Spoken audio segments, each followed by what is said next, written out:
you shouldn't applaud yet. You should wait until there's something to applaud. Except you could applaud Mike, which was a really nice statement that he made there. Okay, so this is great. As Michael mentioned, New Symposium has been kicking around for about 5 years. We've had some really large and busy and well-attended conversations, and we've had some small and intimate ones. This is obviously going to be more towards the small and intimate scale. It's not quite as small as some of the ones we did back at the beginning where all of us could fit around a table at Northfield School, but might be a little bit close to that. So I'm not going to make this a big formal thing. I'm grateful for the opportunity to play a role in these sorts of conversations. I love learning from the people and the perspectives that are shared, both by the panelists that are part of this conversation, but also by everyone who listens in and comments and asks questions about it. Let me lay down some ground rules really quickly. So I am going to, one at a time, introduce each of the panelists briefly. And then they will have time to make a presentation on the general topic of language matters. And they could take this in any number of different directions. I've asked all of them to prepare statements in between about 8 to 10 minutes. If the 9-minute mark is hit and they don't seem to be slowing down, I'm going to start waving at them. And if they go beyond the 10-minute mark, I exercise the prerogative of telling them to shut up, which I have done on occasion. So we'll see how that goes. Then after each of their presentations, or after each one of the presentations, I'm going to ask them one question. And that's a question that I'm going to come up with while I'm listening to them, with the aim of maybe clarifying or sharpening or extending upon a particular point or observation that they made. Once we have gone through all 4 of them, and all 4 of them have responded to the questions that I've asked them, we'll then open it up to the audience. And I would appreciate it if you all thought in terms of questions as opposed to personal statements. I realize that sometimes there's a gray area in between personal statements and questions, but let's try to keep it on the question side. A question that you can direct to one or more of the people on the panel. And depending on how I feel, what the kind of the pace of the conversation is, I might jump onto that question, and I might redirect it, or I might add to it, or I might just go on to someone else. Since there's not very many people here, hopefully there'll be a lot of opportunity for everybody to share particular points of view that they have. Just one last thing. I am really glad that the New Symposium Board of Trustees chose this topic, even though it is a broad and unruly and frankly kind of mangy topic, because is this political, is it technological, is it social, is it psychological, is it philosophical, is it all of the above, is it none of the above? I don't know. It's going to be fun to listen to some people and find out. We have journalists here, we have pundits here, we have philosophers here, we have educators here. All of them will have their own particular take. When it comes to language, I like going back to one of the great essays of the English language, George Orwell's The Politics of the English Language, which is a beautiful and important essay that just ripped apart everybody, both left and right, that relies on some kind of sloganeering or cant or stock phrases. And he sees them as robbing us all. of the opportunity to actually engage with ideas. One of the lines in George Orwell's The Politics of the English Language is, you should let your meaning choose the word and not the other way around. And I kind of see that overlapping with the quotation that you shared from us about these people who are concerned about organizations that begin with their conclusions, as opposed to trying to lay out their ideas and let the conversation go, as it were. This is something that can affect all of us, no matter what our religious or political or philosophical disposition. Orwell himself was somewhat pessimistic.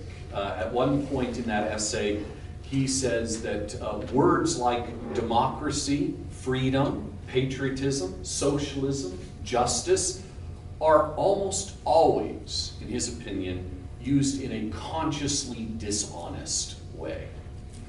So, with that kind of suspicious introduction, let's turn the time over to our first speaker. John Brungardt is Assistant Professor of Philosophy at Newman University, just across Kellogg from here. His specialty is the work of Aristotle and St. Thomas Aquinas, questions of metaphysics and the philosophy of science. He is a native of Wichita, and I learned just before we began here that he got his PhD at Catholic University of America in Washington, D.C., which is where I got my PhD. So go Cardinals. Wow. There you go. John Brungardt, everybody.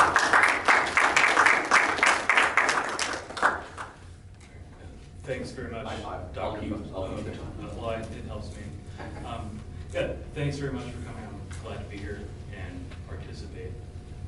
I chose to focus my reflections on one of the sub-questions that was passed out. Has technological change, which I'll hone in on here as social media, has it been good, or by implication, bad, evil, for our communities and our communications?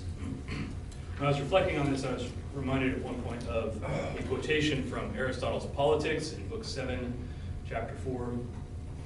In this part of the Politics, Aristotle is worrying about how big you should make a good city, because if it's too big. He says, how could the general of such a vast multitude, who could be the general of such a vast multitude, or who the herald, unless he had the voice of a stentor? Of course, stentor is the herald of the Greek army. In the Iliad, he had the voice of 50 men, and evidently he died in a shouting match with Hermes. But Aristotle's worry is, look, aren't there natural limits to human unity and human communication, and just adding a louder voice or some artificial device is not going to change those limits? So I began to wonder if, to what degree we should praise or blame as the stronger cause human nature and human character when it comes to the good or evil, or the in-between that comes out of social media, as opposed to social media itself. So I'm hoping to briefly walk through a yes and no, and then maybe somewhere in between on that question. So is what we're seeing out of, in our experience with social media, is it really a new thing, or is it just the old flaws or strengths of human nature that are there? So first, on the side of human nature and character, what if we took that as the true cause for what comes of our digital platforms, for better or worse? And so to try to shore up the old side of things, I'm going to briefly mention two anecdotes. One from the, of course, well-known incident at the University of Paris in the winter of 1255 to 56, when one young Thomas Aquinas was attempting to give his inaugural lecture.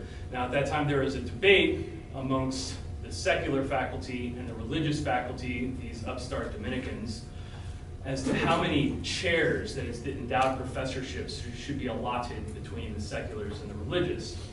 and the Dominican numbers were rising. And so the king of France had to send archers to protect Aquinas as he gave his inaugural lecture, and there were protesters outside preventing people from attending. Now, would the secular professors have found it easier in their hearts to forgive Aquinas had they Twitter? Or would it be easier for them to organize the mob that they drummed up? I was also reminded by my wife of one of the things that Abraham Lincoln used to do, and she told me about it. This was new to me. Evidently, he wrote hot letters. So Abraham Lincoln would, if he was mad at a general or a statesman, he would vent his temper at them in a letter privately and write, "Do not send." And a couple days later, he would deal with it at a more measured pace. Would Lincoln's character about this have changed had he Twitter? Would he immediately send off the tweet? Or would he have written hot tweets and then put them away in a corner of his Android phone and not sent them? I was reminded also of a quote from To Kill a Mockingbird, that Atticus Finch is the same in his house as he is on the public streets. Would Atticus Finch have conducted the trial of Tom Robinson differently had it been live tweeted or not? So on this side of things, it seems what good or ill comes of what we experience or how social media or digital platforms influence us, there are still old causes at work. We can still find people trying to deplatform. We can still find people who won't send out the angry letter because of their integrity. At the same time, we cannot downplay social media as a tool, as an instrument that does seem new. It's not just the old human nature at work that we can pin it all on. Because we can think of the rapidity, scope, and the phenomenon of the online mob. So the rapidity of social media is one of the new things about it. Of course, informing anyone of anything, it's just easy to push, publish, or send, and there it goes.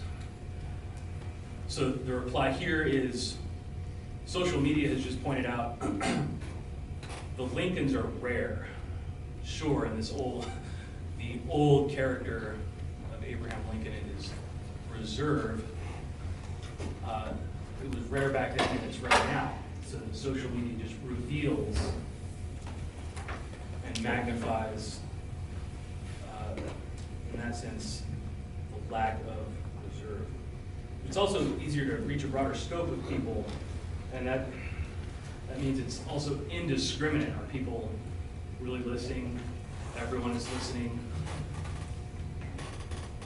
And so this indiscriminate character lends itself to both a lack of control, and so that can lead to ills that we experience on social media.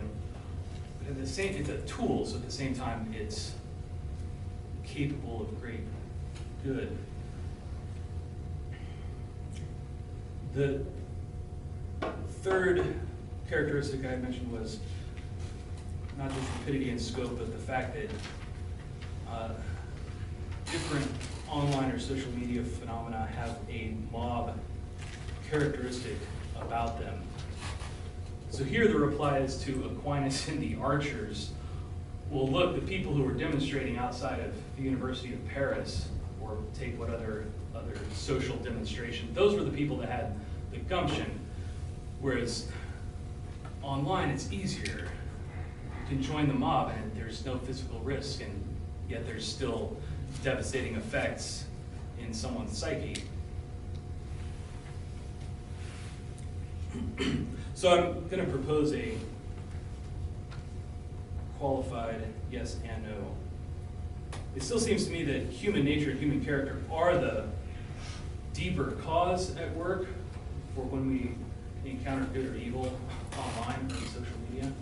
But there's the scope and the rapidity and the newness of digital technology does add something that wasn't there before, but it's still an instrument. It's still an instrument.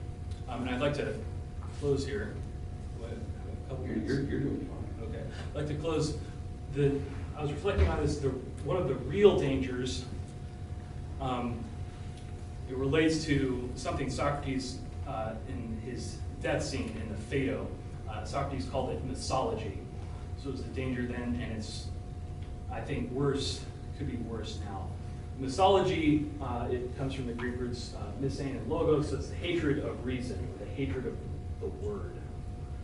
So Socrates, of course, is against this because that means it's the hatred of philosophy. It's the hatred of being human, if being human is characterized by being rational and reasonable. And he compares it to get it across to his young audience, his friends who are there as he dies. He compares it to misanthropy, and he says it arises in the same way, that a misanthrope, he ceases to trust people and hates them because he experiences untrustworthy people over and over again.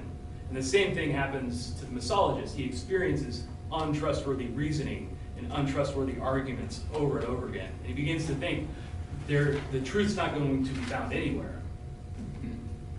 So what good is there to philosophize or attempt to, through speech, find the truth about things? So that's my dour closing thought, that human nature is still there and human character, the presence or lack thereof, is still there as a deeper cause of what we experience in social media. But the scope and rapidity make it such that our ability to experience the poorer argument is now greatly magnified. All right.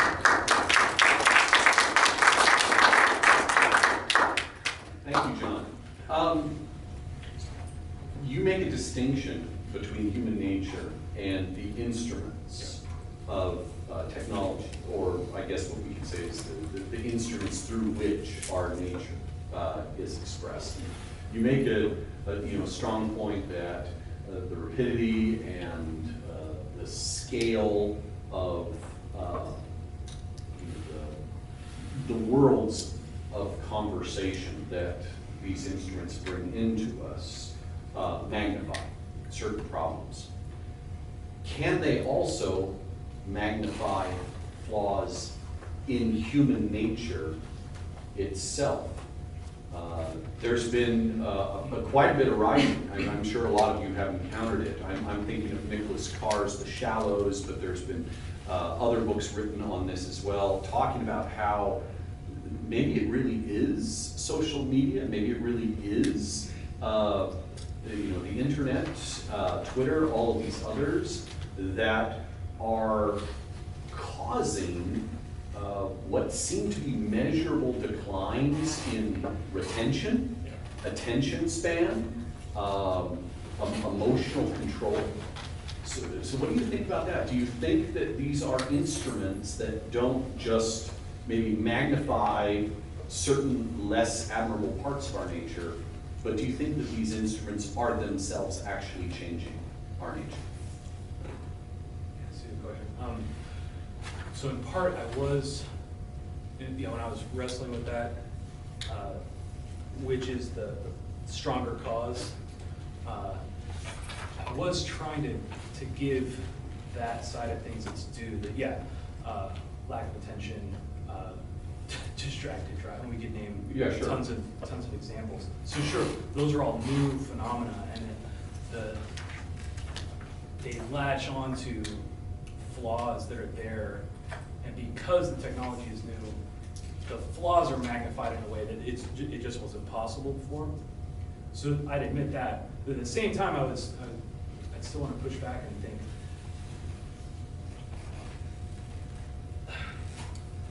Lincoln wouldn't have sent the tweet. There's human characters. If you have self-mastery, or whatever, if you avoid obsequiousness or flattery or boastfulness, the different social vices that Aristotle talked about. So if you form your character correctly, you'll still be able to treat the instrument as an instrument. So I want to admit, yes, the technology brings with it a newness that magnifies things that we've never seen before, but it doesn't take away the root abilities and dispositions that we can develop as virtuous characters to counteract that. So, I mean, as you said, people like Lincoln are rare. Yeah. And the argument would be that that particular set of virtues, it was rare then, it's rare now. The nature hasn't changed. Yeah, so it's, well, I was trying to think of a place to fit this example in from Aristotle. When Aristotle's talking about liberality, so the virtue of how to handle your money well and your property well, one of the points he makes is that it's not just the fact of having money that allows you to now exercise this virtue. It really is, it comes from your character. And so he points out, he gives us an example, people who come into sudden wealth, and then they're not able to be truly generous, and they squander their, because they don't have the character to manage their wealth well. So it's not, the external thing is not going to, it's not going to trump the soul. It's not going to be, it will never be a stronger cause than the soul. I like that. Thank you. Even if it's apparently so. Yeah. All right, now we're going to move on to our second presenter, Bill Coleman. Bill has participated in the new symposium a couple of times before. We appreciate him having back. He has taught at Northfield School of the Liberal Arts, which is right down the street from here, and has been integrally involved, there we go, I said it correctly, in Language Matters. Been involved in New Symposium, really from the beginning. He teaches Latin, he teaches English, he teaches composition, he teaches drama, he sometimes teaches improv. And we really appreciate the great work that he has done with many of his students, quite a few who have come on to Friends University, and I've taught students of his in my classes. So everyone, let's welcome Bill Coleman. Well, I'm a teacher, you can tell because I gave you a handout. And I'm speaking as an educator and as one who believes with Emerson, the first quote, that we must make our education brave and preventive. He says, Paul Iris Murdoch admonishes us to do. Love is the extremely difficult realization that something other than oneself is real. We said that together every day. Was it your introduction? It was not. But we have a motto at our school, and every morning we say this motto together. This year, it's let us make our education brave. So what is it that can allow us to exercise our powers of attention, learn to converse, to turn together, as that word teaches us, to follow the rigor of following a thought to see how it connects to others? How can we understand ourselves, to understand that what we say matters, how we say it matters? How can we make more reality available to us, such that it shapes our language toward an awareness that we live in a web of relationships, an awareness that others are real as we are? As you might expect, my answer is education. I've devoted my life to a school down the street. And there's a reason I've devoted my life to it, because I believe in it. And I've seen, we can talk about fears, and I just talked about fears. I don't have any fears when I walk into Northfield, because these kids, what's happening at this school is absolutely generative and connective and acts as an ameliorating force against all the things we're going to talk about tonight. Each morning they turn in their cell phones, and 53 students stand together in Convocation Hall to call together, and they say, let us make our education brave together. Brave enough to risk honest failure, brave enough to communicate face-to-face in real time, brave enough to learn how to converse. We're not born knowing how to converse, we practice the skill. And these kids are brave, and they do it. How can we turn together? How can we be brave enough to brave the current? We believe that school is like an eddy in a current, a place of contrary motion but not disconnected from it. It's a slow time, a deep time, such that one re-enters the current, they know how to stay afloat and how to move along other people more meaningfully. We are small. No one is anonymous. We cannot be anonymous in our place. We are too small for that, and we're too intentional for that.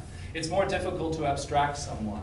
And so it's more difficult to be cruel to that person. When it happens, we notice it. It's magnified. That's what's magnified. We practice presence. We practice stilling ourselves. We practice listening. We do exercises to do those things. We work for others every Wednesday. We see how our actions are connected to strangers' needs. We devote a whole day to service. We work in a garden so that we can feel and encounter with fundamental forces that are not us, that we must work in relation to. We feel the truth of what the field of ecology knows, that we live within a network of nested systems. We are not alone. We are not disconnected. We exercise imagination actively in literature, of course, but also in history. Our students have a felt awareness of history. Ask Andrew Beach. In Latin, in science, etymology, we look up the roots of words until we find a concrete image at the base of the word. We keep incarnating our thoughts so we can see them, so that we are not the automatons Dr. Fox said about Orwell, quoting Orwell. We want to let the meanings we can see choose the words. We exercise imagination in harmony with a rigor of thought, absolutely rigorous tools of thinking and analysis. We want our students to avoid the misology that we just heard about. We want them to encounter reason and reasoned compassion. We want them to have the tools of thought so they can see the language being used around them. We want them to enter bullet time for ideas. We want them to see the forces at play within a text or an ad or a politician's speech and create a critical space of critical distance that they can see what is happening around them and love it more because they understand it, or choose to avoid this coming at them. They can analyze the language around them. They can analyze the invisible forces that give rise to the language that's coming at them all the time. We practice the art of conversation. We literally practice it, in part by following these rules that are the third item on our sheet. We practice these rules of discourse. They're from Anatole Rappaport. And they go like this, and we do this every day, in some way, in each class. So you're having a discourse with someone. Thank you. You should attempt to re-express the argument before you so clearly, vividly, and fairly that the writer or speaker of that argument says, thank you, I wish I thought of putting it that way. That alone, that posture of humility, the posture of extending your powers of compassion and imagination to imagine another point of view, that first gesture, that first move of trying to find common ground and trying not to strawman your opponent and trying to say it in such a way that's winning, in not the definition meaning like I'm slamming my opponent, but in a charming, winning way that your opponent, yes, that's a great way to say it. Now we understand one another. Then you should list any points of agreement. You should mention anything you've learned. Only then are you permitted to say one word of rebuttal or criticism. That's one way we practice the art of conversation. There's another way through a note-taking technique that we use where we look up words, we think of questions, we say what we discovered, and we, thank you, and we attach it to what we already know, and then we use that to develop a better question for the speaker in front of us. These are slow motion conversations that are rehearsals for when they are out into the world. But it's not even that, it's happening already in this space. And we're fostering these skills. What we're after is the building and sustaining of a culture, which etymologically means tilling the earth and creating the conditions for new growth. That's the image that Orwell wants us to find. We want to make something of our inquiry. We want to converse. We want to turn together. We want to learn how to love the way Iris Murdoch describes it, realizing that others are real, with the faith that such a realization will inform the way we act and the way we act in words. Thank you. Thank you for that lesson on slowness every once in a while. As I was clipping off my words. Well, yeah. You moved through those pages pretty quickly. But, talking about the garden, that's the slow work. Yeah. And talking about, rehearsing, points of discussion, that slows things down. Even restating something that has already been said is itself a break. How do you think we can take slowness out of the, admittedly rather cloistered environment of a small school like Northfield and bring it into the lives that we all live in 21st century America? What are some thoughts about practices that might be generally applicable to all of us in terms of slowness in our conversations. Sure. I think, just to ratify what you're saying, Sven Burkhardt, who 25 years ago this month came out with the Gutenberg Elegies, talking about these very things. He was prescient about it. And he talked about how we have to enter what he calls deep time in order to feel the resonance of wisdom, which he defined as the shadow of import alongside the body of fact. And so we have to enter this deep time, which can only happen slowly, to really sink into deep time. And we do this in our classes, as you're suggesting. But how do we do it beyond our classes? How do we take Walden with us wherever we go? And I've had students who are able to do it. One, they limit their time on certain social media platforms. They limit their time where they feel accelerated. They limit, the conditions by which they start to feel accelerated. So they find a meaningful small group of people that give them energy, but do not rush them through unthought through feelings or opinions. So they find small intentional communities, whether that's a band, whether that's in a church. There's a panoply of ways. They also have found, by and large, a craft. A craft is the way that you can experience this deep time and slow time. So whether it's songwriting or dance or writing or there's an array of ways, architecture. I'm trying to think of some of my former students who have found a discipline. And being a good father is that, right? A good mother, a good sister, a good brother. These are crafts where slow time is not only encouraged, but is absolutely imperative for flourishing to happen. And so my students, I'll speak for my students, have found ways, whether it's through that community, or if they're on their own, they carve out time in their day. One student gave a senior speech about trying to find Sabbath every day, and carves out time. She has a little day in her day. She gets up early and has a little day, and a slow day before the pell-mell pace of the alarm clocks and the Twitter feed and the endless scroll, and you never get to the bottom of that well. You know what I mean? So they find ways, and I think I would say they find ways because we encourage that, and because they have families who encourage that, and they find their way. And I've never been more hopeful about the world than I am at this moment because of the students that I have and have had. Thank you. It occurs to me that we may have unintentionally divided this panel in half, because I think we're going to be moving from the realm of ideas more maybe towards the realm of a little bit more practice as we turn to our final two panelists. Our third speaker is Dion Lefler. He is, for good or bad, like me, a political junkie, and so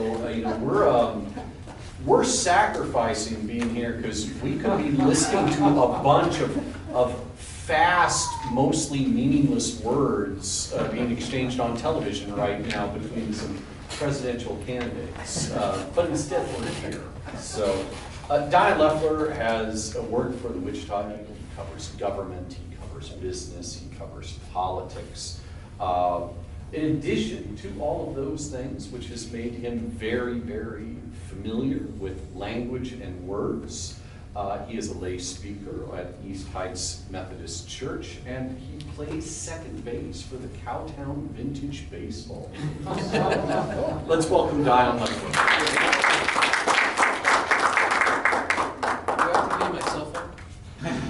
Where's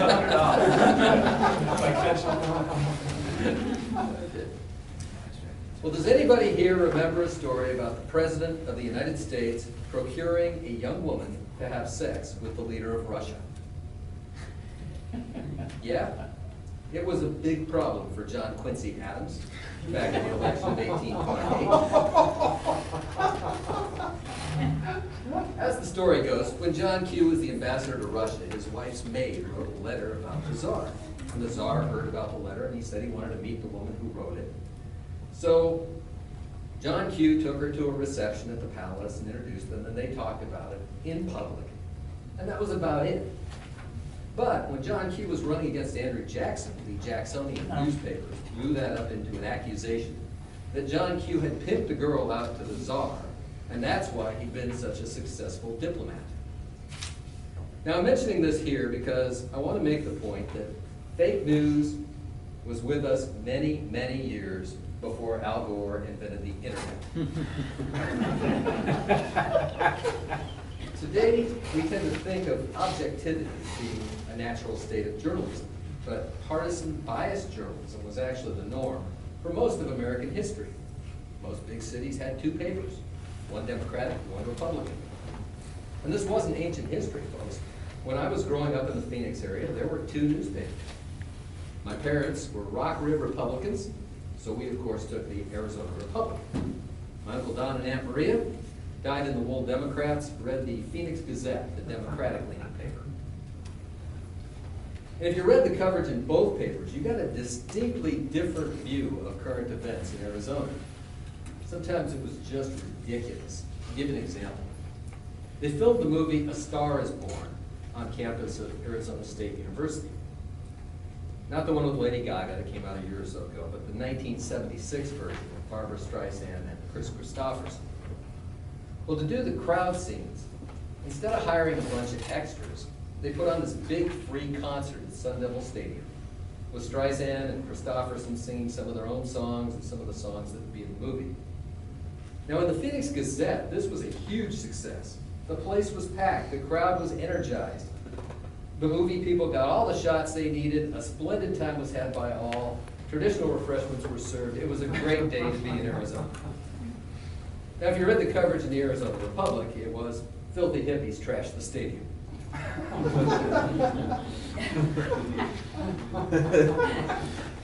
Now, this bifurcation between Republican and Democratic papers gradually faded away. The real reason was economics. Papers began to realize that if they toned down the partisanship, they'd have broader appeal, and hence they'd get broader circulation. At the same time, their advertisers pressured them to move to the center so they weren't ticking off potential customers every single day. Over time, most of those formerly competitive papers either disappeared or merged into a single paper in the city. Now, somewhat ironically, the exact opposite occurred in broadcasting.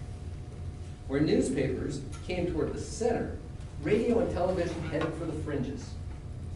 From 1949 until 1987, broadcasters came under a federal rule called the Fairness Doctrine. Now, the Fairness Doctrine leaned on the theory that public airwaves are a public resource, and if you wanted a license to use those airwaves, you had to serve the public interest. And the way you did that was by presenting public issues in a manner that was, in the FCC's view, honest, equitable, and balanced. When the Fairness Doctrine went away, thank you, Ronald Reagan, broadcasters didn't have to serve any interest but their own. Talk radio was the first domino to fall. Instead of news and analysis, it quickly turned to political opinion and pontification 24 hours a day, 7 days a week, world without end. And along about that same time came the advent of cable TV, where once you had 3 networks and maybe a couple of independent stations in the market, suddenly you had dozens, even hundreds of channels competing for that same audience and those same advertising dollars. MSNBC and Fox News were both born in 1996. They figured out that the way to rise above the clutter and capture the audience was to appeal to partisanship, to present the news from a decidedly conservative point of view in the case of Fox, and a decidedly liberal point of view in the case of MSNBC. And it worked like a dream. Fox is now the #1 cable channel in America. MSNBC is #2. Really, when you look at it, the window when both newspapers and broadcasting were fairly objective sources of information, it's a very short period of time, maybe 7 to 15 years, depending on how you count. Well, let's talk about the internet. Back at the dawn of my career, I worked for a community newspaper in California called the San Fernando Sun. One of the things I did every week was cover the city council meeting. And there was this lady, I will call her Roberta, because her name was Roberta. And she was the local gadfly. She came to every meeting, spoke almost every week, and as far as I can remember, she never had anything good to say about anybody. Well, one night, she came to the council with a unique complaint. Apparently, her next-door neighbor, who also happened to be the local rabbi, would go outside in his boxer shorts on some mornings to bring in his newspaper. This really got Roberta wound up.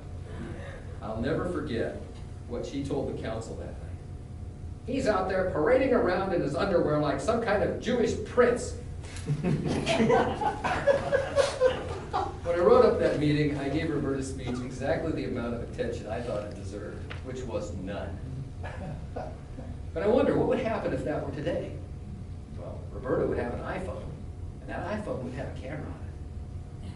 So Roberta would probably make a video of the rabbi picking up his paper in his undershorts. And Roberta would probably have a Facebook page. And instead of complaining about the rabbi to the city council, she'd probably take that complaint online. Now there are quite a few, they call themselves journalists, who spend their days scanning Facebook looking for video that they can put on their websites.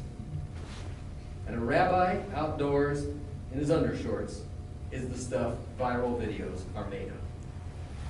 So there's little doubt in my mind that somebody would have picked that up and run with it. And the rabbi, well, he'd be embarrassed for no good reason, maybe even get fired for something ordinary people do every day in Southern California. It's warm there. The thing is, though, context matters, and there's very little context to social media. It's about the cheap thrill. And I'm always highly suspicious of stories that originate with social media. And it's incumbent on me as a journalist, I think all real journalists, to check that stuff out. Otherwise, people, real people, get hurt.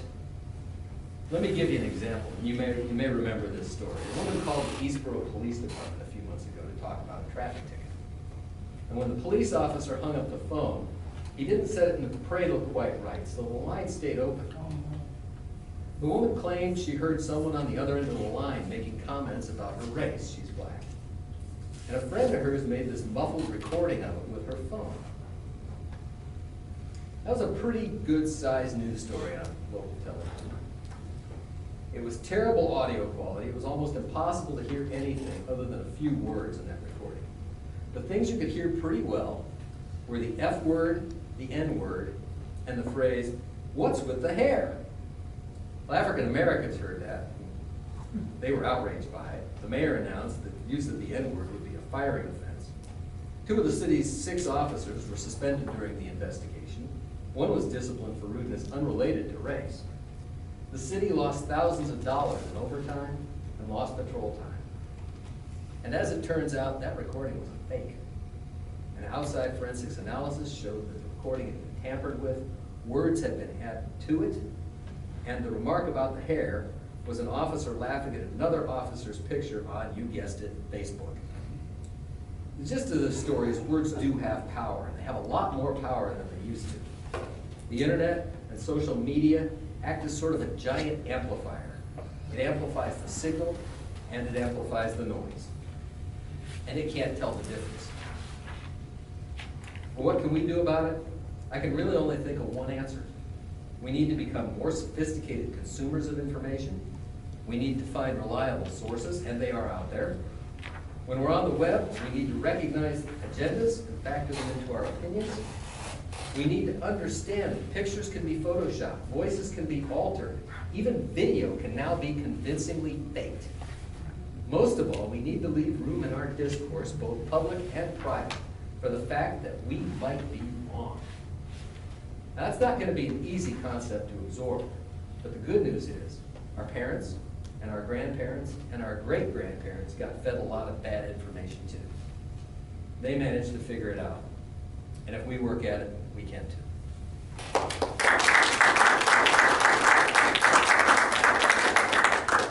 Thank you, Dion. When you were talking about the decline of the fairness doctrine and how that changed the news media, I actually thought about an essay that I read a long time ago by Michael Kinsley. Some of you might remember the name. Long ago, there was a magazine called The New Republic. It still exists, only it became kind of the old New Republic, and now it's the New Republic. And let's not even try to figure out, it's Zuckerberg owns it now or something like that, I don't know. But Michael Kinsley was the editor of New Republic, and he wrote an essay once where he said, frankly, I'm glad objectivity is going away, because I think I get better information. I think I am better able to understand what's going on when I am able to find the liberal take on things and the conservative take on things. When I'm able to find the Christian take on things and the atheist take on things. I like that, not just because I value diversity, but because I actually think the information is better when I am forced to be, as you said at the end, a sophisticated consumer of the news. What do you think about that? As someone who has worked in newspapers a long time, do you think that there is some truth to the idea that the multiplication of different takes on the news has maybe actually improved the quality of the news? To tell you the truth, Russell, I don't think that it has. Okay. And you would disagree with that? I would disagree with that analysis. Why? Part of what we do as journalists, is that we talk to all those people. You know, we take into account for varying points of view. You talk, there's two ways to do objective journalism. There's the bad way, and then there's the good way. The bad way is you give everybody the same amount of space and let them say their say. Now, where that comes into a problem is, you've all seen that story, the USC Cancer Institute, after a 25-year study, has found that cigarettes cause cancer. However, a spokesman for the Tobacco Institute says, no, they don't. You see that's one model. The model that I try to emulate is you talk to everybody, you hear everybody out, and then you try to write what is as close to the truth as your skills can make it. Now, we will never achieve complete truth, but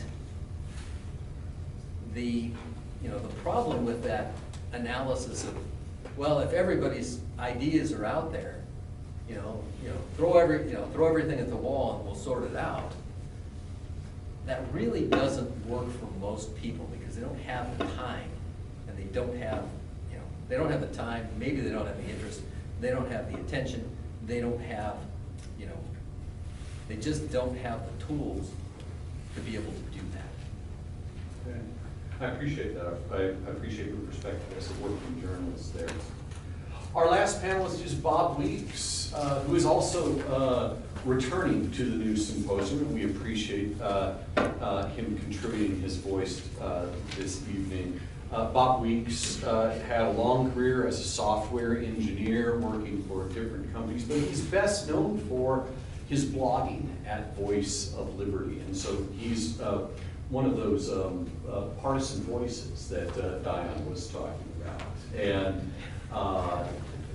his perspective on what can be done and what can't be done and what the possibilities are for all of these new forms of media has made him a valuable commentator on many things going on around here in Wichita. He's a frequent participant on Kansas Week at KPTS and a contributor to a lot of other venues around the city. So let's all welcome Bob.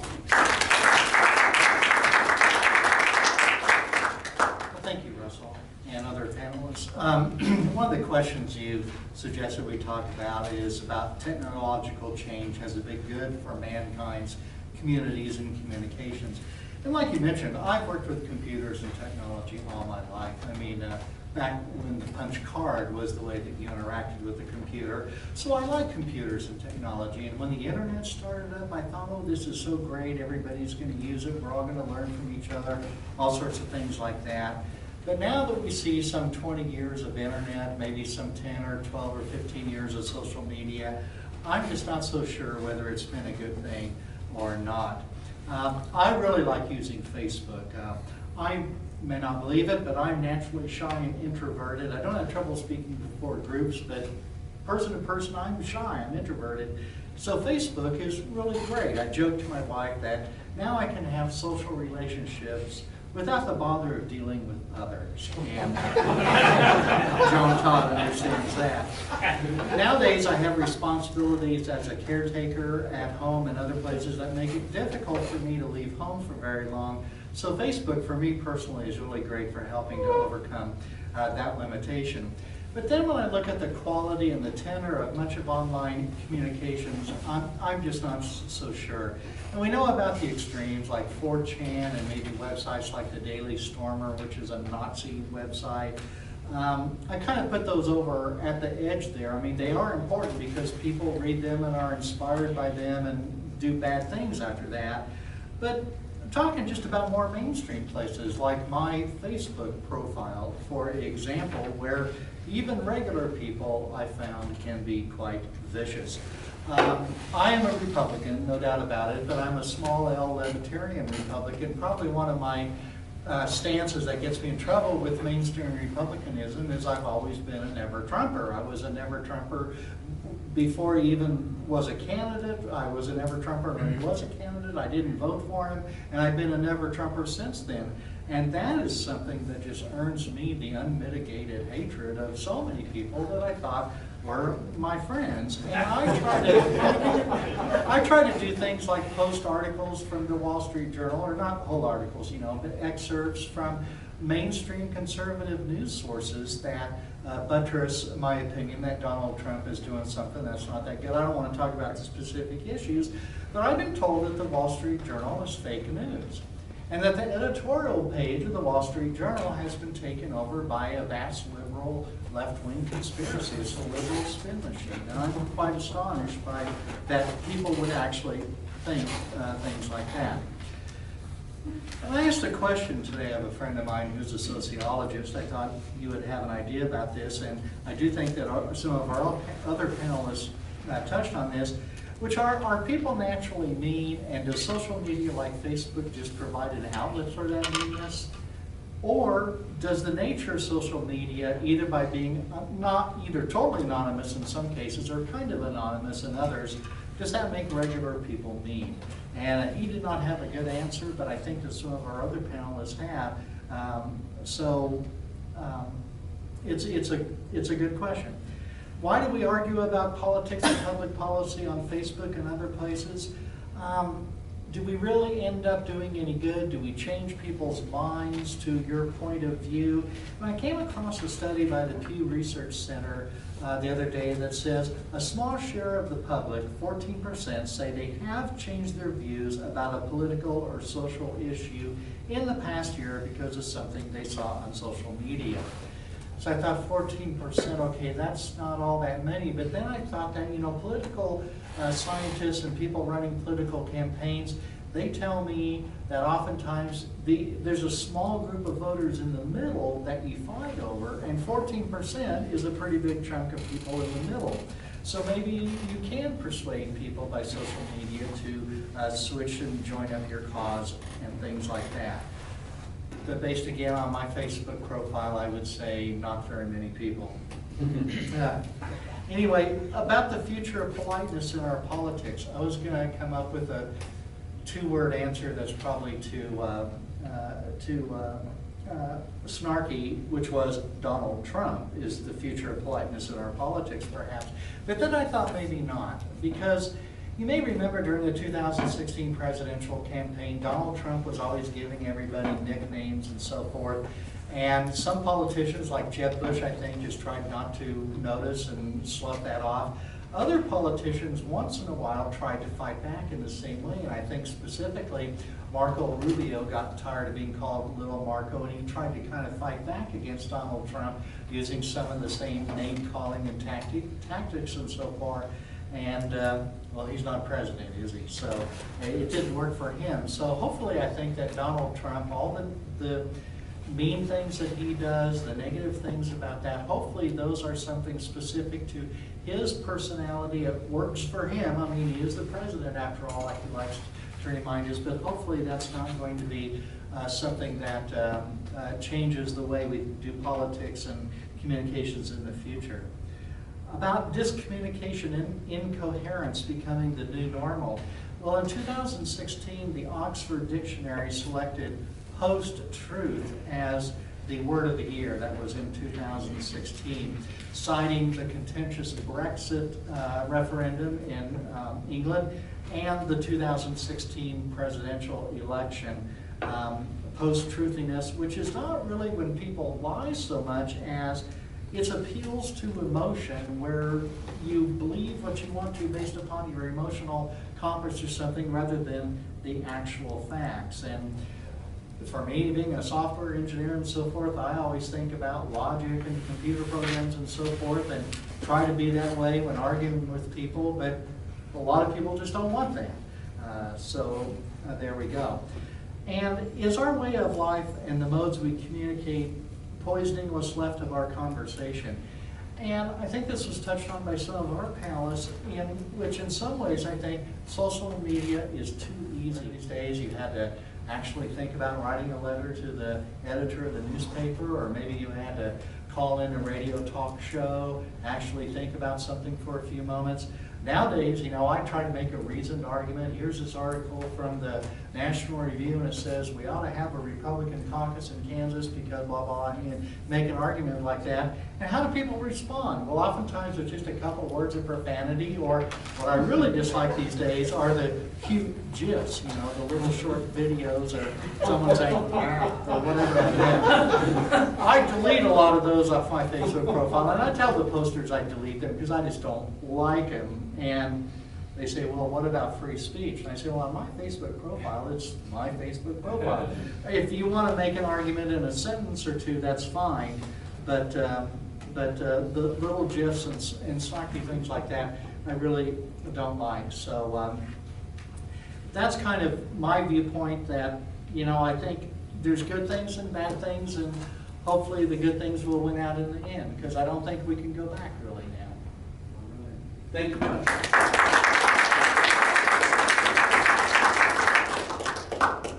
I'm struck, Bob, by the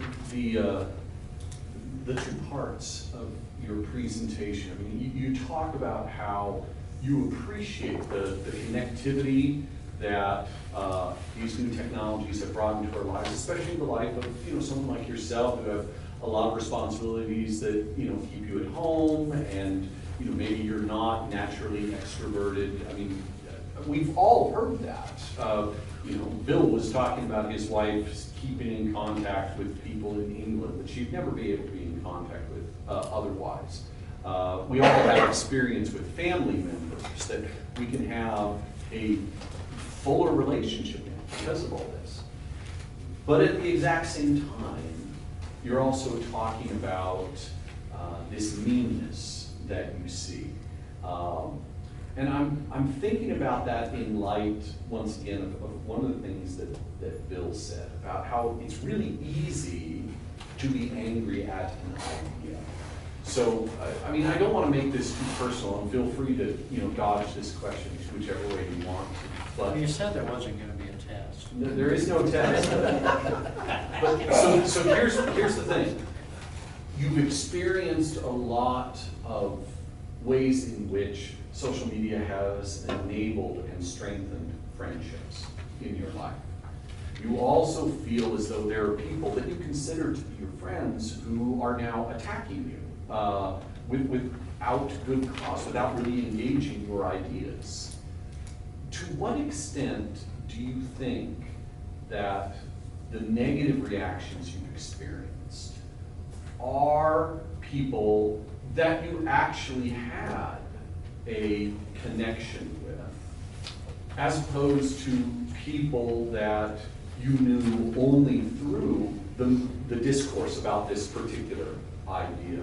So I'm trying to draw a distinction here, if it's possible, and maybe it's not. But I mean, are there connections through social media that are really rich and lasting, and then there are other connections that can really easily people who have been overly profane like that? Sometimes I've actually blocked them. It's just been a handful of people. what's troubling to me, Russell, is that a lot of the people who are really attacking me for being a never-Trumper, let's say, and for a couple other issues, are people I do know, people that we've worked together on political campaigns, people that are actual friends. I mean, friends of mine, and some of them we've been able to maintain friendships on a personal level, even though we have this pretty big disagreement about something that's political, but others, it's just gone beyond repair, I have a feeling. And this happened a few years ago with regard to another issue, and some younger people I know were counseled, you better call Bob Weeks and apologize to him for the things you said about him on Facebook. And those types of things did actually happen from time to time. But then on the other hand, there are people that I know on Facebook that I've not met in real life, but we talk about things like, not necessarily political things like humor and just pets and family and friends and so forth like that. And even though I've not met these people in real life, I would generally grieve when they die and might even consider going to their funeral or something like that. So is that strange or not, or? I find it strange. Okay, well, No, good. I mean, because I feel the exact same way. There are people, and probably quite a few others here would nod their head, that there are people that they have gotten to know solely through these new instruments of technology that they feel very close to because they come to know them. And I've seen enough episodes of Dr. Phil to know that sometimes these people are not who they think they are, but so far these are not. There was a time I got very depressed that all these young, blonde, tall, buxom women that wanted to be friends on Facebook were real people. Get over that, you know? No, but you know, certainly I understand if people start asking you for money on Facebook and so forth, then that's a huge red flag. Yeah, but it really troubles me, some of the people that, you know, I thought we were friends, can just be so destructive in the relationship. Well, I appreciate that. I appreciate the context that you're bringing into it. And some of it is kind of hopeful, you know, responding to, you know, some of the same sorts of things that many of us have experienced. But then there's also ways in which I see a parallel between what you're talking about and the question that John was struggling with. You know, the idea that there would be someone who you know in real life, who you have a substantive relationship with, who can become, you know, so separated from you through, you know, the quick and easy attacks that social media allows. I mean, it's the same sort of question of, you know, can these instruments actually change our nature? Can they actually change our relationships? Well, with that, I would like to spend the next 35 minutes allowing everybody to share their thoughts. As I said, please express your thoughts in terms of a question. It could be to one of the panelists in particular, it could be to all of them. Depending on how the conversation goes, I might redirect the question or add to it. But for now, let's see what some of you all have to say about all this. Anyone want to go first? Yes?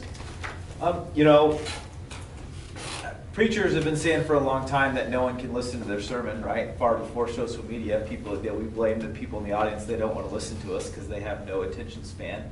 And so I wonder if the advent of social media, you know, or our phones, really. I mean, I can listen to your lecture, or I could pull out and read an article written by someone who is, you know, a renowned scholar in your same field, and, you know, you better be pretty good, or I'm going to make a change here. So are we really? I'm kind of wondering, are we really? We can't focus, or we have a lot more competition on people's attention than we used to, because if you're going to present me with a lecture, you better be really good, because I mean I've got other options that even, you know, maybe better than what you're providing. So are we really?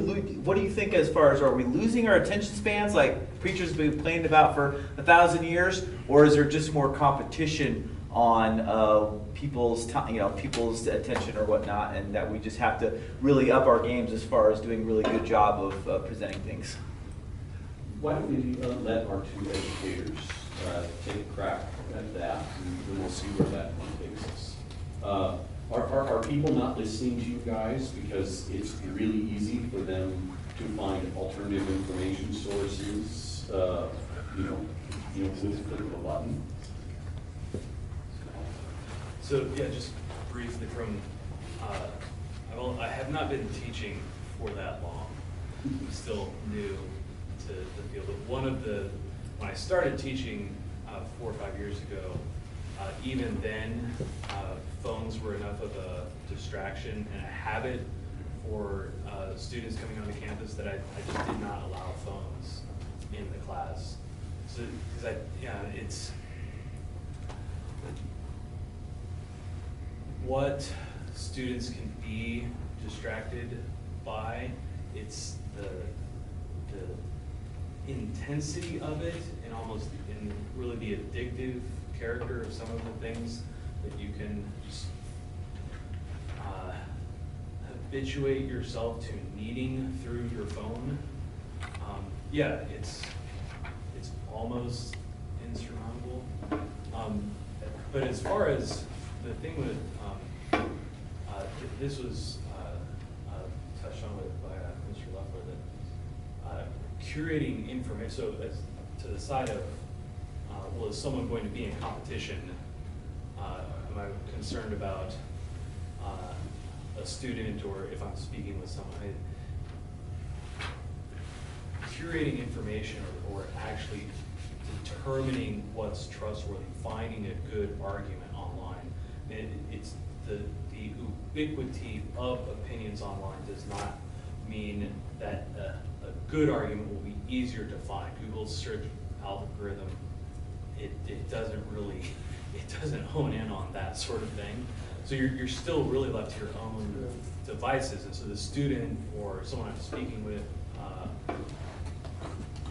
yeah, sure, maybe they could trip me up, but that doesn't seem to be, that's not the point of my interaction with students. So they're going to need the sort of just the sort of habituation or guidance on given subjects, say in philosophy, that if they try to do it on their own, that they're not as guaranteed to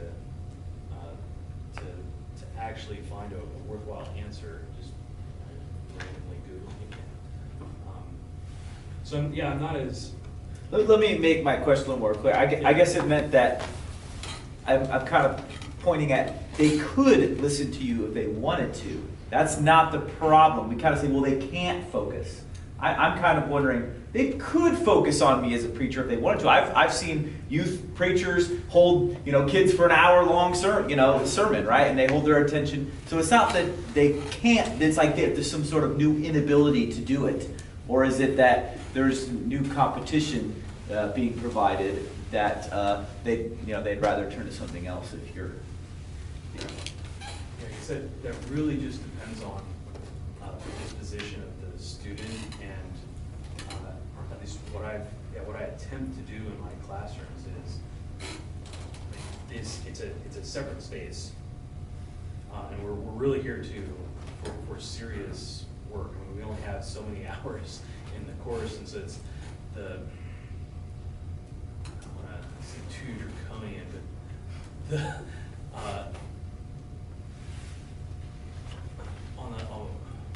from myself, I try to present in a more affable way. Look, this is what we're here to learn, whatever the subject of this, and I try to point out how it's wonderful or amazing. So in that sense, I guess I am competing with what they could be watching on their iPhone in the TikTok or whatever it is. But on the other hand, I say in my syllabus, if you bring out your phone in class, you get an F for the day. So it's, yeah. That's pretty draconian. Yeah. I want to add something to that, and then I want to get your going. I have a friend who teaches history at Northwest High School. He's taught there for close to 20 years. And he told me once that he actually used this language. He said, I do not want to compete with the internet because it will beat me. So what I want to do is I want to make the internet a complement to what happens in class. So he encourages everybody to have their phones with them as he presents material. One of his slogans in the class is, I don't teach dates. He's a history teacher. He says, I don't teach dates. I have them look them up. It's like, so now we're going on to this. Tell us when that happened. Look it up. So he says, I'm not going to beat the resources out there. So I need to structure my teaching to make use of those resources out there, because I'm not going to be able to make myself interesting enough or my teaching exclusive enough to withstand that temptation. What do you think of that, Bill? Is he giving in? Is he giving up? Or is that a viable strategy, you think? Well, I think, Can't beat it, join it. I mean, I think the impulse behind it is suggesting that a class is a conversation. And I think, to your point, I mean, Auden did say that the teacher should be the clown to engage interest, and the teacher should make things relevant. But I want nothing more than to make myself obsolete. I want nothing more than to be subsumed by competition. If that competition is Aristotle, if that competition is the thing their grandmother said, I want nothing more than competition in a real way. And you could argue that all I do is try to create the conditions for attention in which my job becomes obsolete in their life, because they become the journalist. I mean, they become Kinsley. Kinsley becomes the journalist, right? What you're describing as a journalist is what Kinsley wants to. He wants to be the synthesizer, and we want this in our students. And so I want the competition. I want them to come back and say, well, Aristotle says this in his Politics. And I think we need to be mindful of creating the conditions for attention. We need to exercise attention, not like gin up in ourselves some sort of attractive thing, but exercise with students the skill of attention. That can be, I mean, that's a gate that leads to anywhere. And so that gate needs to be opened and closed and opened and closed. And that happens in a small environment. There's exercises you can do. And finally, I would just say, to your point, that attention goes both ways. Students can tell if you're listening to them. And they can tell if you're not. And if you're listening actively, they will listen actively. And we can now turn together, converse. And attention will be the very air we breathe. Go ahead, Bob. Attention. If we switch the word attention from attention to patience, and then if we did a little etymology on patience and followed it to the Greek patior, meaning suffering, okay, is what we're trying, is what we're missing, is our human flaw, that we just can't bear to suffer. We just can't bear to suffer. Whether we're a journalist who wants to get it all out there for his reader, or whether we're a teacher who has this burden in his, or a Republican, a teacher, or an Aristotelian or a Republican, has this burden inside that says, I have so many years of understanding that I really want to share with you, but I can't bear to hold it in. I don't have the patience. I suffer when I can't unburden myself. And it's that suffering on both sides that breaks our relationships, our communications with each other. You don't experience it as much as a journalist. You don't feel the suffering of your readers, except on your Facebook page. But as a teacher, you feel it almost immediately when you walk into class and they aren't paying attention, and then you begin to suffer, and you don't feel their suffering, and we call it inattentiveness, but is it really our inability to suffer and our lack of long suffering? Back to what you were saying about longness. As a journalist, where does suffering come in for you? How do you feel? And because you're speaking in a one-sided way, maybe you're the best one to answer this question, Dion. When do you suffer? When do you suffer? Yeah. kind of personal. Well, but maybe it's part of the key to help us understand. When you suffer in your conversation or in your journalism, what makes you feel suffering, like you're suffering the most? When you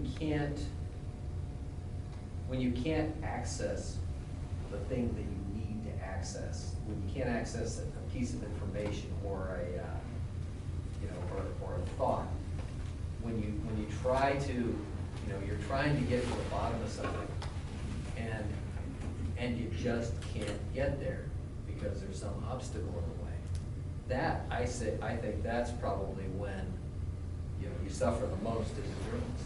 Do you try to do something clever to make up for that, or do you just say,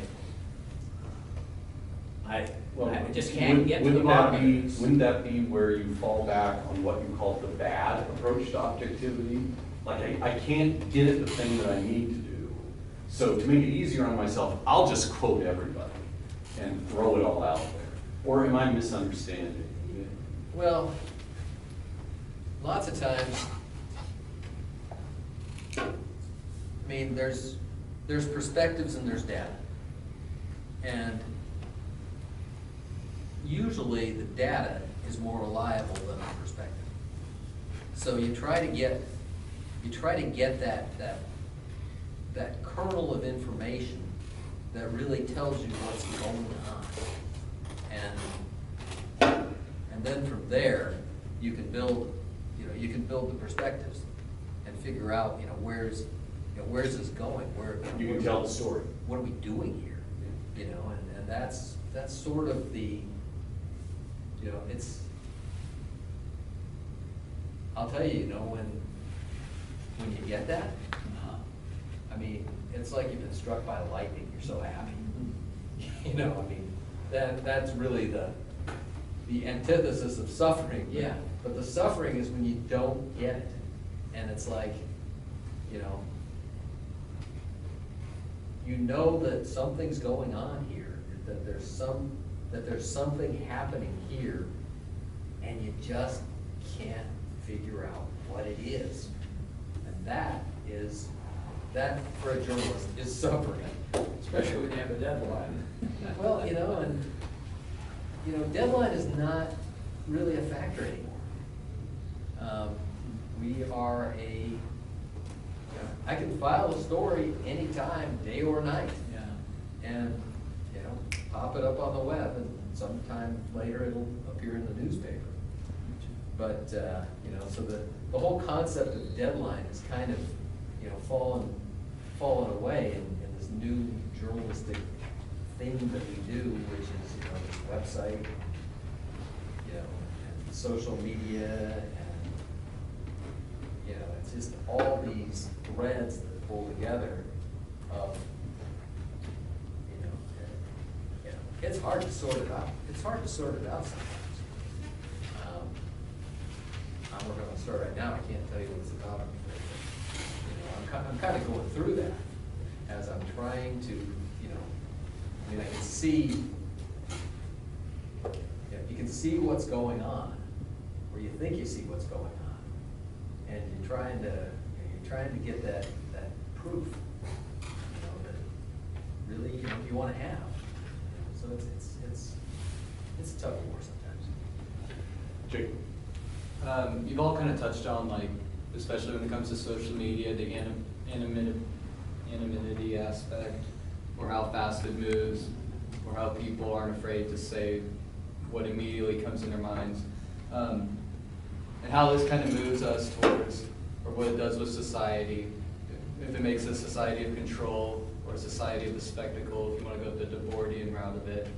But I kind of wanted to hear of, does that make our conversation less authentic and less genuine when things are now about the image? Because you really don't have to be honest on social media. You can put an image of yourself out there, and it doesn't have to be true at all.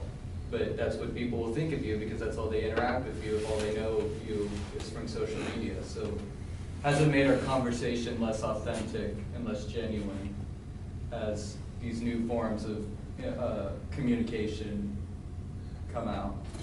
Bob, why don't you take this one first, since you're the most active on social media, but some of the others might have something to say as well. Well, I think that's true, that it's certainly possible to conduct a fraud on a grand scale with your social media friends and other people. False credentials, let's say, or a false picture of yourself pretending to be a man when you're really a woman or something like that.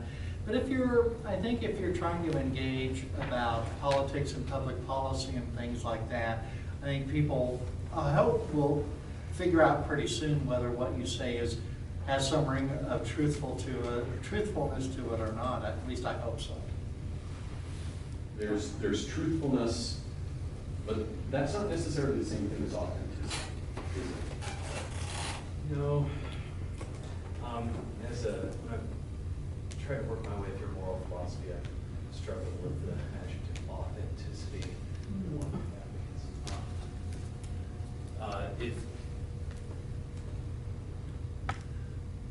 So my students we've just finished the Republic, Plato's Republic, and towards the beginning of the Republic, just to remind everyone, there's a huge conversation about justice, and the brothers of Plato, they're not satisfied with Socrates' initial answers, and they want to see justice for itself, right? The power of justice in the soul. And they tell Socrates, we want to see the being of justice, not what it appears to be like, or its seeming aspect. So they set up this challenge where we'll pretend there's a guy his being is entirely unjust, but he seems entirely just. And then conversely, someone who's entirely just in his soul, but his report, his fame, it's entirely unjust. So that's one of the things my mind left to, as Mr. Weeks right, it's sort of it's a philosophical setup. It's very pristine, and you have you're not going to encounter something that fake, unless it's a robot, I suppose, online. Of which there aren't any. No. Well, yeah, I've been But thinking, especially like, I think politics is different because we all have the immediate reaction. But on things like Instagram, where it's just purely photos and images of what you want people to think of you. No, so that's why I thought of this sort of contrast, or that we're just what different moral philosophers have pointed out about art. And it basically comes down to a sort of vanity or the desire for a good reputation. It says one of the aspects of, I think, of human nature that does get, either it's a possible flaw that gets developed and magnified, or even in generally honest folk, it gets a little magnified. Oh, I want to put the better picture on for my profile. So yeah, the danger there is still, I think we still have to treat our social media interactions like human interactions, even though they're in various ways that we've mentioned distant or disconnected. You're still doing something. So you're still developing a habit of, being honest or frank or vain and self-glorifying. So there are still real actions that are developing your character. Can I take a crack here for a second? Yeah, go ahead. I think it really depends on the individual and what their personality is and what their goal is with their social media. I have Facebook friends who are total posers. If you read their Facebook page, you would think that they are just the absolute perfect person and nothing ever goes wrong in their life and everything is glorious and they're glorious and it's great. Other people are just raw as all get out. And so I think they say they type the first thing that comes to their mind, and that is their reaction to a situation or to an issue or whatever. And it's like, So I think some people, take it in the direction that you suggest, but I think some people take it in the other direction and are actually, much more raw than they would be if we were just talking to them. So it's kind of, I think it depends on the individual, their own psyche. There's been some research on that I've seen. There's people that have made that counterintuitive argument that social media, at least in some situations, for at least some people, seems to make them more honest, seems to make them, more open, less guarded. So that's an interesting additional thread that you can put in the conversation. Was there something? Well, I would just say that as I understand what you're saying, this seeming difference between seeming and being is something that is so deeply rooted, and in some historical analogs, it might even be more pronounced, this difference, because of the relative sparsity of imagery. So we have how many pictures of Robert Johnson? A handful. But our whole image of Robert Johnson is mediated by just a few that may or may not be true. Augustus curated his iconography. Bob Dylan said he hopped freight trains. Bob Dylan said his name was Bob Dylan. We self-select when we tell stories about ourselves where we're suddenly the hero of every story, whether we are consciously doing it or not. And so it's certainly been magnified and accelerated ramified by our technology, but I think the tools to detect seeming remain the same, and they can be learned. I know this. We can look at historical analogs, philosophic analogs, we can look at the history of science and look at it and see how seeming became being and seeming became being. We can invite people to think about context around every situation. We can, as you were telling your story about the woman who saw the guy outside, and she said she was parading around. Just this morning with my 7th graders, we were talking about the difference between parading and strolling. We were talking about connotation and how you can't hide because of your addiction. Your addiction reveals connotation, connotation reveals tone and point of view, and if you have the tools with which to see, then you will be able to see. And you can trust those things. And then if you're mindful about, I'll end with this quote that was our motto. Is this the motto when you were there, Andrew? I'm about to give you another option. We used to say every morning, love not in order to seem, but to give.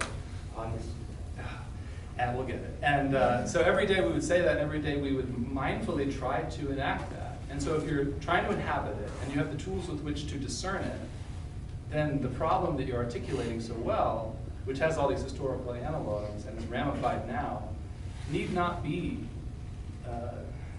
the biggest problem. And we have it within ourselves to solve these problems. John? Most of us use search engines, Google, to find answers to information.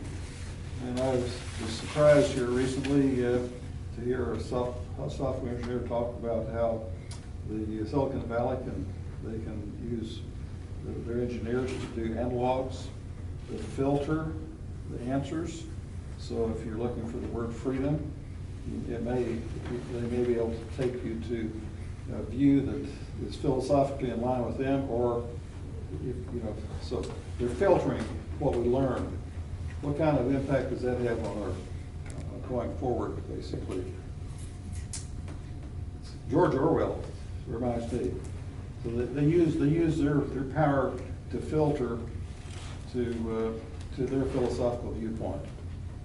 Is that going on? So this is a whole other side of the conversation, which we haven't touched on until this moment, which is that these instruments, these tools, are not neutral. They are things that are owned, they are things that are operated, and they are things that, presumably can have some intentionality behind them. So let's start with our computer expert first. Well, I listened to that lecture I think that you're referring to, and I've done some reading about that recently. These were academic peer-reviewed papers that set up experiments and tried to actually gauge the bias that is present in things like Google. Google is what people are usually talking about that. And they find it very difficult to find any bias like that. There are some sensational videos you'll see about employees of Google, employees of Facebook, talking about how they felt devastated after the 2016 election because Donald Trump won. That's the personal opinion of one person, maybe even a bunch of people there. But the product that they present to us, I think, John, really, from what I can tell, is really quite neutral, and they're trying to present the search results that are most relevant and most useful to people. So I tend to discount, I think, what the person I know that you're talking about said. We have to realize also that these technology companies like Google and Facebook are facing the specter of government regulation. Even Donald Trump is in favor of regulating them. If they were seen to be grossly unfair or unjust to almost anything, then that would certainly invite more regulation, I think, faster than they really want to absorb it. And also, it would lead to a loss in confidence by the general public in the output of these products. And we tend to think of sometimes these things like Google and Facebook and Amazon is so big that they're always going to be there, but no. You know, technology companies have come and gone, and things that Google and Amazon and Facebook have done, a little project of theirs, oftentimes turn out to be failures and they've disappeared. What about, though, not necessarily neutrality, but commercial interests?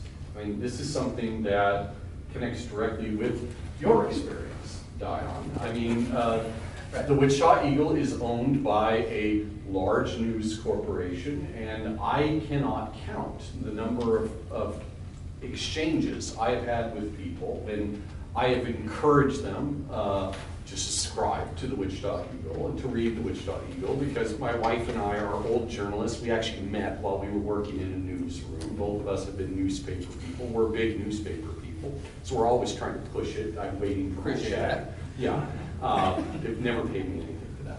But I can't count the number of times I've heard in response to that, oh, but they're a McClatchy public now. Oh, they're up in Kansas City now. They're not what they say they are now. They're actually owned by these other people, and of course you are. So, I mean, how do we deal with that? How do we deal with the fact that so much of the media that we consume is actually owned by just a couple of companies that are probably going to want to promote their own interests? I mean, how do you start with that as a cog in that machine?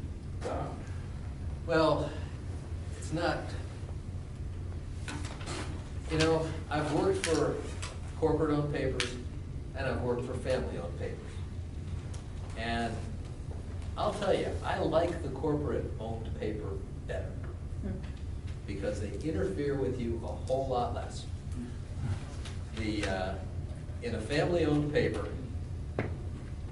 there's so many sacred cows walking around in that newsroom that you can't touch. You know, you can't write that story because this advertiser's gonna be mad. You can't write that story because the publisher's wife is in the women's club with her, and you can't do that. You know, I mean, I had a story once about a child who was killed. He died because the ambulance company that did all the ambulance service in Ventura County refused to put an ambulance in the town of Moore. And this kid was hit with a gate. Car hit a gate hits kid, knocks him off his bike. He died of a collapsed lung and a ruptured spleen, both of which could have been repaired if the ambulance company had only gotten him to the hospital in time. Simi Valley Adventist Hospital, there's a doctor standing like this with his gloves on, waiting for this kid for over an hour. And that boy died. And I never got that story into the Thousand Oaks News Chronicle because family relations. There was somebody who was, you know, one of the upper level members of the family was dating Don Pruner, who owned the ambulance company. So, you know, that doesn't happen. That doesn't happen with McClatchy. And I appreciate that. I wanted to get to your original question just for a second, if I could.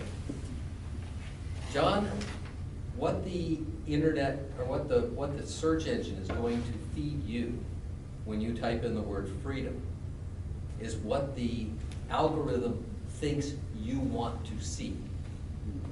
Because, you could type in the word freedom and it'll search through your preferences of what sites you visit and what things you buy, and it'll calculate within a matter of milliseconds what it thinks that John Todd wants to see. If I type in the word, I might get a completely different response based on what I do online. So it's not that it's feeding you, their opinion, it's trying to feed back your opinion to you. Because that's the best way, that's the way to maximize the profit. So just throw that in there. You've essentially made a defense of, let's make sure that these instruments that we have are owned and operated by huge, connected, large corporations. Because otherwise, if we're all using the Bob Weeks search engine, I mean, holy cow, what kind of crazy answers is that going to give us? No, we want something that's, massive and has all of these inputs and so forth. That's a good thing, in your view. Well, I think that, it's neither a good thing or a bad thing, it just is a thing. And, we gotta deal with it. There are challenges to working for a corporate newspaper too. You don't always have the resources that you would want to have to follow a particular story. And sometimes the decision-making is high up and far away. And sometimes, equipment, something as simple as, what equipment do I need to do my job is a question that's being answered in Sacramento without any input from me. So it's like, there's pluses and minuses to the corporate. Like I say, I have found that, I found corporate easier to navigate, and the problems tend to be more resource driven. Now we are here in Wichita. Tell everybody that. I go to work every day. We have an office in Old Town across the street from the theater. And that whole thing about Kansas City, it does drive you nuts after a while because, yes, our press is in Kansas City. We had a press here, and it was a Flexo press. Now, we were only one of 2 newspapers in America with a Flexo press. We had to have our plates imported from Europe, and they cost $6 a plate. It takes 8 plates to make a color page. The Kansas City Star's press, their plates are 60 cents. You tell me the economics of that. And then there was this part, was we had to wait for the truck from Kansas City anyway, every night before we could deliver our papers, because Kansas City is also the regional publishing hub for USA Today, the Wall Street Journal, and the New York Times. So we had, and our circulation department is who distributes those. So we had to wait for that truck anyhow. So, their press can run our paper in 45 minutes. It took us all night. So it's, it made economic sense. We are about out of time, but let's let Andrew have the last question. So this is to everybody actually. Doesn't the curation of information at all, doesn't that come with a bias? Because you can look at the world, and then the two contrasting ways of looking at it, this is not a political thing. You can say we live in a world that in the last 20 years has lifted more people out of poverty like in the entire history of mankind. Infant mortality is down. Our interactions among each other are really relatively peaceful. Levels of violence just among people is down, lower than it probably ever has in human history.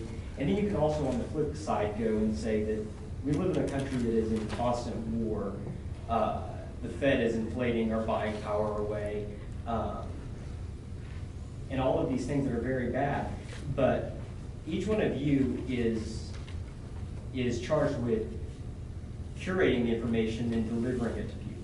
And so if you were to look and deliver what you see as objective truth, doesn't it, just by its nature, adhere to the way you see the world, whether it be in a positive way or a negative way, or just in whatever way you see an issue? Let's follow the original lineup as we answer this last question. So, John, take it first. So when you were asking your question, I was again reminded of a passage in Plato. It all comes back. Yes, it does. Everything's a footnote. Everything's a footnote to Plato. So Socrates is talking with Euthyphro. Euthyphro is a character who is prosecuting his father for murder. And Socrates is trying to get out of him the definition of piety, because it seems that Euthyphro is doing something very impious by prosecuting his own father. And one of the remarks Socrates makes when Euthyphro is struggling to enunciate his position is that what are the things that we disagree on most? And he distinguishes, he's like, well, Euthyphro, do we disagree most on things we can count or measure? And no. But what do we disagree on most? And Euthyphro can't come up with something. Socrates supplies the answers. What's good and evil, what's just and unjust, what's beautiful and what's ugly. So these are so when you speak of curating information, just the very notion of to curate or take care of, it implies that you're evaluating and valuing something that you find in that knowledge. But at the same time, you, as a philosopher, I am duty bound to push back on any inherent relativism that I detect. Even if it's indirectly suggested by your question. That the goal, here I want to, the attention that Bill was mentioning earlier, the goal of a philosophical life is finding a truth in common and recognizing that there's something about this truth that we found that if we deny it, if we're going to refute our own privately held principles. If we try to foist something else on someone, it will come back and we'll have some sort of self-undermining argument that it comes up a lot in, it's easier in certain translations. So for instance, Socrates or Plato's interlocutors, they'll reference the argument. They'll ask, well, let's attend to the argument. So attention is directed away from our own viewpoints and something that we're trying to see in common that's somehow already the answer to whatever it is we're seeking. So it's, yeah, when you're searching for it, it's a certain kind of faith, I suppose, that you might find it. But there are other industrial strength metaphysical arguments that we can employ to shore up the faith that if you deny that it's impossible to find the truth. Yeah. So you'd say it's the encounter with the logos. That's the way you're encountering, you're testing things. Yeah, it's beautifully said. It's the Greeks. Yeah. Bill? Well, yeah, I think, so if I'm hearing you correctly, so yeah, I think we do curate. We can't help but curate because we're choosing these words and we're choosing what details and I'm choosing which books to teach and choosing what conversations. But I like to think that I am actively listening. There's a dizzying amount of frames. It's like is it called a phoropter, the thing that optometrists use? All these little, this one's better, this one's better. It's like there's this dizzying amount of frames, and we value those who can seemingly see through many at once, like Sherlock. Because there's so many ways to look, and I think for myself, I want to be mindful of having a focus and trying to see things clearly. So a coherence, but allowing myself and my students to see the world through different eyes, to extend their powers of imagination and compassion, And so how does George Eliot curate her details of the Industrial Revolution? How does my even saying that help frame George Eliot? So how many different ways can I see George Eliot, Silas Marner? How does Flannery O'Connor frame the world or curate the facts of her stories? Shakespeare, Sherman Alexie. Can I get enough frames and trust that they all are part of the same instrument and that we're all trying to see the same thing, but it's going to take all of us to really see it. And so that's what I think I'm trying to be up to with my students. Can I interject something? You brought up George Eliot, wasn't that female? Absolutely. So where's the falsity? What's false about it? Oh, no, I don't know. What, We're- say more what okay, you we were mean. talking about false news and misleading and what's true and what's not true. And why would you give people a masculine name if you didn't want to change your perspective? Oh, why did she use a pen name? So it's all about perspective, isn't it? Well, So I you're don't, saying- I don't think she used the name other than in her written works, is that correct? And then, let's see, the way we look at that issue, there's many frames with which to look at that issue, including issues of power and gender and economics and personal relationships that she had. So yeah, absolutely. It's a very rich topic, like all topics are, and if you touch it enough, you can see how it tremors across to almost everything else. That's what Emerson said anyway. I'd like to say one more thing. Somebody brought up the word vanity, and I think about what Solomon said, it's all vanity. And then I got to thinking, but it depends on which way the wind is blowing, because it's wind. And from whence the wind blows can change. One's perspective.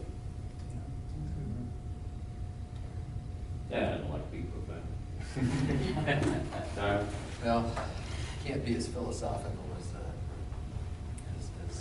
my colleagues here on the panel, but Well, for you, I'll rephrase the question. Wall Street Journal is 60 pages long. How do you decide what goes in it? And isn't the decision of what goes in it, doesn't that show your bias to the way of the world? we're not, as journalists, trained to not have opinions. That's impossible. Impossible. Impossible. What we are trained to do is to learn to have an open mind and to keep our opinions out of our stories. I mean, I can argue all day with Russell about things on his Facebook page, and often do. You know, and I've written stories about John Todd there. I've even crossed swords with Bob over here. Still waiting for you to shotgun that. Oh, the Four Loko? To shotgun that Four Loko. But, you know, that is one of the things that social media has been good for from the journalistic perspective, is that you can be yourself in an online persona and not have it necessarily affect what you do in your work. Will people assume it does though, because they now know what your personal opinions are based on what you post? Well, see, that's the funny part, is like, you know, I don't know, I mean, Russell, you know, be honest, have you noticed a particular, I mean, I've written about you on things that I've disagreed with you about. Right. But have you noticed that the stories are? I have. And, I mean, obviously, you can't get into the head, and you wouldn't want to get into the head of your potential readers. I mean, as educators, I mean, there's a sense in which, you know, obviously you want to be open to your students, and you want to be listening to your students, but I don't think I want to get into the position of my students and think about, oh, I better teach this in this way in case they take it in this particular manner. I mean, that just introduces a double-mindedness that frankly is, to me at least, that's worse than just being outright opinionated.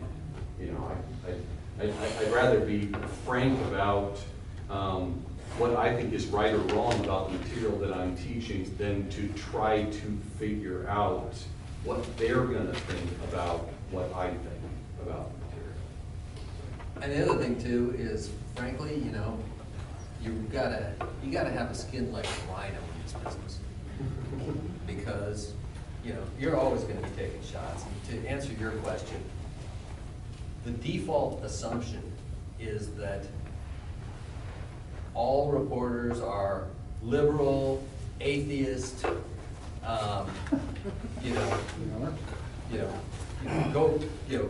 go with it from there. I mean, it's like, you know the stereotypes as well as I do, probably.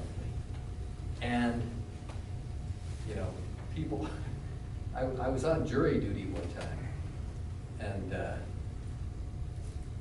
the judge, I knew this judge. In fact, I just written a story that caused him to recuse himself from the case. And so he was going through, the voir dire questions, and they, know what you do for a living. Does your wife work? I said, yeah. He says, what does she do? I said, she's the pastor of lay ministries at East Heights United Methodist Church. And he goes, really? He couldn't believe that a journalist was married to an assistant pastor.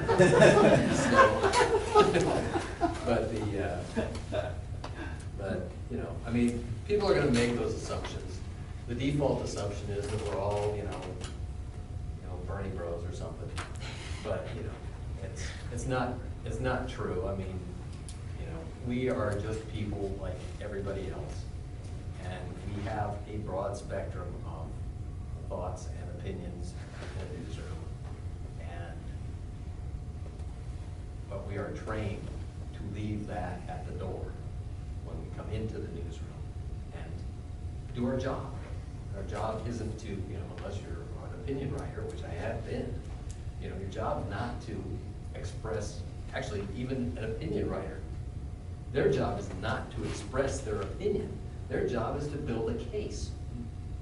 So it's like, an editorial writer or a columnist. So, you go in and you do your job, you do it the best of your ability, and that's it. Let's let Bob have the last word. Thank you. I would say that because you have a bias doesn't mean what you write cannot also be truthful and fair. For example, I'm often critical of things the city of Wichita does from a financial perspective, and people say, well, Bob, can't you say something good about the city of Wichita? And you tell them no. And I say, well, the city has a whole staff of people that do that. There's the Chamber of Commerce, there's the Greater Wichita Partnership. All these people, their job is to say mostly good things about Wichita, I would say without regard to the truthfulness sometimes of some of them. But even think about this. One of the people I admire most is the biographer Robert Caro, who, if you've read, he's devoted almost his entire life, and he's about 80-some years old now, to the study of Lyndon Johnson. And his books together would be about this tall, I think, and they're masterful works. But as much as painstaking work as he's done, still there are people who are very critical of his works about Johnson, even though he's won all sorts of, pretty much every book award that there is to achieve. So I guess you just can't please everybody sometimes, and I hate to end on such a simple thought as that, but there it is. Simple but profound. Thank you, everybody. This has been a good evening.